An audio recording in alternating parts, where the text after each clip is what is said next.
হবে আপনার ঘরে যা কিছু আছে, একেবারে আসবাবপত্র থেকে শুরু করে হাঁস, মুরগি, মাছ, যত আইটেম আছে, দাজ্জালের পেছনে পেছনে যেতে শুরু করবে।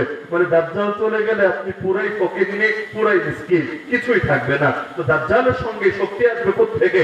এগুলো জাদু। তো পৃথিবীর বুকে জাদু বহুত সময় আসে এবং মুসলমানদেরকে বিভিন্নভাবে ক্ষতিগ্রস্ত করার জন্য আসে। এখানে যারা আছেন, আমার একটা পরামর্শ থাকবে, যতদিন বেঁচে থাকবেন জাদুর ব্যাপারে সতর্ক থাকবেন। নবীরাই যদি কাফেররা জাদু করতে পারে, আপনি আর কি? আরে আপনি কি, আমি কি? নবীরাই যদি জাদু করতে পারে, ছাড়ে নাই, সেখানে আমার আপনার এতটা নিশ্চিন্ত হওয়ার কোনো কাজ নাই। তো যেই যেই আমল করলে জাদু থেকে বাঁচা যায়, নিয়মিত করবেন তো ইনশাআল্লাহ। তো এখন সে রাজা গৌর গোবিন্দ দুই ভাবেই মুসলমানদের বিরুদ্ধে শক্তি প্রয়োগ করছিল।